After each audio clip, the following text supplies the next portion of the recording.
कुछ दिनों पहले सोशल मीडिया पर अचानक कॉकरोच जनता पार्टी नाम ट्रेंड होने लगा। आखिर कॉकरोच जनता पार्टी है क्या? क्या है ये? ये एक व्यंग्यात्मक डिजिटल आंदोलन है। बिना कुछ सोचे समझे भीड़ चाल से इसके इंस्टाग्राम और एक्स अकाउंट पर लाखों लोग जुड़ने लगे। फिर क्यों भटकता है देश का ये युवा बार बार इदम राष्ट्र स्वाहा, अर्थात मेरा कुछ भी नहीं है, ये सब कुछ राष्ट्र का है और ये सब इस राष्ट्र को समर्पित। ये भावना होनी चाहिए देश के हर नागरिक, खासकर देश के युवा में। यहाँ संतुष्ट दृष्टिकोण हर युवा का, हर नागरिक का होना बहुत जरूरी है। एक मीम, एक लाइन, एक हैशटैग और करोड़ों करोड़ों लोग उससे जुड़ जाते हैं बिना विचार किए हुए। कॉकरोच जनता पार्टी इसी डिजिटल संस्कृति का एक हिस्सा बन गई है।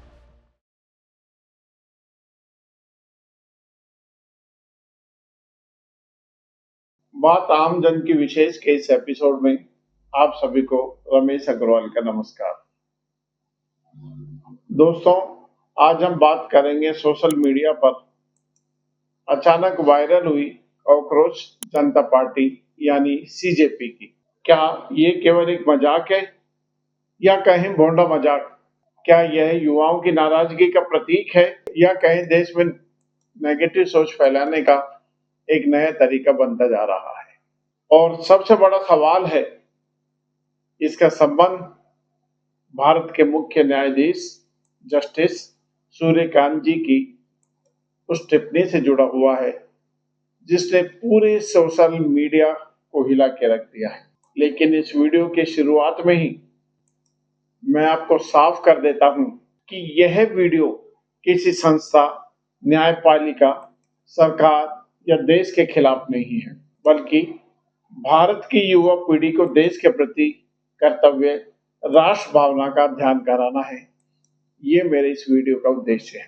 भारत का लोकतंत्र आलोचना और संवाद दोनों की अनुमति देता है, लेकिन मित्रों, राष्ट्रहित सबसे ऊपर है। जैसा कि आरएसएस के दूसरे सर संचालक परम पूजनीय श्री गुरुजी का यह मंत्र इदम राष्ट्र स्वाहा, अर्थात मेरा कुछ भी नहीं है, ये सब कुछ राष्ट्र का है और ये सब इस राष्ट्र को समर्पित। ये भावना होनी चाहिए देश के हर नागरिक, खासकर देश के युवा में। मित्रों, फिर क्यों भटकता है देश का ये युवा बार बार? राष्ट्र विरोधी नैरेटिव के कारण ये युवा भटकता है। आखिर कॉकरोच जनता पार्टी है क्या? क्या है ये? कुछ दिनों पहले सोशल मीडिया पर अचानक कॉकरोच जनता पार्टी नाम ट्रेंड होने लगा। बताया गया कि यह एक व्यंग्यात्मक डिजिटल आंदोलन है, कोई आधिकारिक राजनीतिक पार्टी नहीं है। इसके इंस्टाग्राम और एक्स अकाउंट पर लाखों लोग जुड़ने लगे बिना कुछ सोचे समझे भीड़ चाल से। इस आंदोलन की शुरुआत उस विवाद के बाद हुई जिसमें यह दावा किया गया कि सीजेआई हमारे माननीय सूर्यकांत जी की एक टिप्पणी में, या कहें कि उनकी एक टिप्पणी से बेरोजगार युवाओं के संदर्भ में उन्होंने कॉकरोच शब्द का इस्तेमाल किया था। युवा मित्रों, भटको मत। देश को तोड़ने वाली विचारधारा में ये नेपाल जैसे जैन जी के आंदोलन में, जिसे नेपाल को हिलाकर रख दिया था, इसके बाद सोशल मीडिया पर लोगों ने इस व्यवस्था के खिलाफ इसको व्यंग्य के रूप में इस्तेमाल किया। दोस्तों, ये व्यंग्य या मानसिक निराशा क्या है? भारत में राजनीतिक व्यंग्य कोई नई बात नहीं है। या आज सोशल मीडिया के दौर में ये चीजें बड़ी तेजी से फैलती है। एक मीम, एक लाइन, एक हैशटैग और करोड़ों करोड़ों लोग उससे जुड़ जाते हैं बिना विचार किए हुए। कॉकरोच जनता पार्टी इसी डिजिटल संस्कृति का एक हिस्सा बन गई है। कुछ लोग इसे युवाओं की हताशा बता रहे हैं और कुछ लोग इसे सरकार विरोधी अभियान कह रहे हैं, तो कुछ लोग इसे इंटरनेट ट्रेंड मान रहे हैं। सवाल यह है कि क्या नकारात्मक विचार फैलाना हमारे देश के हित में है नकारात्मक विचार फैलाने के लिए बहाना और सिर्फ बहाना चाहिए। आलोचना और विरोध में अंतर होता है मित्रों। सरकार की आलोचना करना लोकतंत्र का अधिकार है, किसी भी नागरिक का अधिकार है। न्यायपालिका पर सवाल पूछना भी संवैधानिक सीमाओं के भीतर संभव है। लेकिन यदि कोई अभियान लोगों में केवल गुस्सा, नफरत और अविश्वास फैलाए तो वह समाज को कमजोर करता है।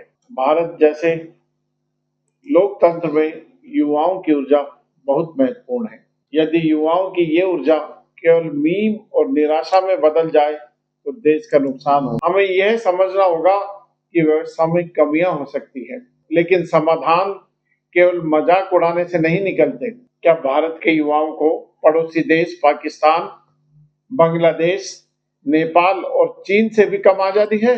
क्या इन देशों से भी कम सुविधाएं व विकास के अवसर भारत में हमारे युवाओं को प्राप्त है? पड़ोस के ये देश जहां के नागरिक 2 जून रोटी के लिए मोहताज हैं, सोचो हम लोग कितनी सुविधाओं में जी रहे हैं। और यहाँ जन्म लेता है एक विचार, क्या सच में देश में नेगेटिव विचार फैलाए जा रहे हैं? यहाँ संतुष्ट दृष्टिकोण हर युवा का, हर नागरिक का होना बहुत जरूरी है। कुछ रिपोर्ट्स में दावा किया गया है कि इस अभियान का एक फॉलोअर या एक इसका जन्मदाता विदेशों से जुड़ा हुआ है। हालांकि इन दावों की पूर्णतः पुष्टि नहीं हो सकती, ना हुई है। युवा मित्रों, ये रायता माफ करना आम आदमी पार्टी के महामहिम अरविंद केजरीवाल के एक चेले अभिजीत दीपक ने फैलाया है, जो फिलहाल अमेरिका में रह रहे हैं। ये 2020-22 के दौरान आम आदमी पार्टी की सोशल मीडिया टीम से जुड़े हुए थे। 2020 के दिल्ली विधानसभा चुनाव में इसी अभिजीत दीपक ने आम आदमी पार्टी का मीम बेस्ड डिजिटल कैंपेन संभाला था। बाद में जैसा कि बताया जाता है, ये आम आदमी पार्टी से अलग हो गए कि जिस फैक्ट्री में इस व्यक्ति का निर्माण हुआ, उसकी विचारधारा का डेवलपमेंट जिस फैक्ट्री में हुआ, उस अरविंद केजरीवाल एंड कंपनी के प्रोडक्शन से आप और क्या उम्मीद कर सकते हैं। बोया पेड़ बबूल का तो आम कहां से होई। भारत के मुख्य न्यायाधीश जस्टिस सूर्यकांत ने सुप्रीम कोर्ट में सुनवाई के दौरान एक केस जो कि सीनियर एडवोकेट डेजिग्नेशन से संबंधित था, उसकी याचिका में एक वकील ने अदालत का दरवाजा खटखटाया था। सुनवाई के दौरान सीजेआई साहब ने कुछ लोगों पर यह टिप्पणी की थी कि वो फर्जी डिग्री लेकर विभिन्न पेशों में आ जाते हैं और फिर सोशल मीडिया पर आरटीआई, एक्टिविज्म या अन्य माध्यमों से संवैधानिक संस्थाओं पर हमला करते हैं। मीडिया और सोशल मीडिया में ये बात इस रूप में वायरल कर दी गई कि सीजेआई साहब ने बेरोजगार युवाओं को कॉकरोच कहा है। इसे कहते हैं बात का बतंगड़ बनाना या कहें बाल की खाल निकालना। सीजेआई साहब ने यह बात भारत के सभी युवाओं के लिए नहीं, बल्कि विभिन्न प्रोफेशनल कोर्सेज में कुछ लोग जो फर्जी डिग्री प्राप्त करके नौकरियों में आ जाते हैं, उन लोगों के लिए कही थी। और मित्रों, ऐसी खबरें हम रोज अखबारों में पढ़ते हैं। देश के तमाम अखबार ऐसी फर्जी नौकरियों से और उनकी खबरों से भरे हुए रहते हैं।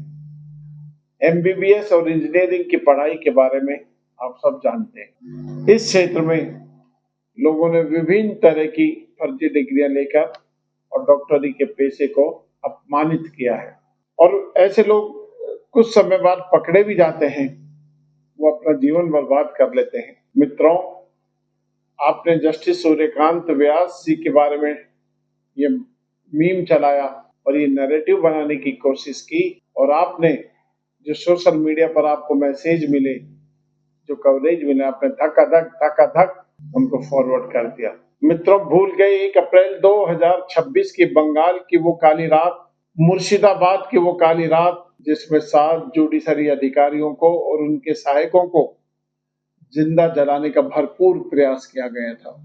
देश के युवाओं, ये वही सीजेआई सूर्यकांत जी हैं जिन्होंने रात भर जागकर 7 जुडिशरी अधिकारी और उनके सहायकों को मुर्शिदाबाद के लाक्षागृह में जिंदा जलने से बचाया था। तब कहाँ चले गए थे ये तथाकथित एक्टिविस्ट और विघ्न संतोषी लोग?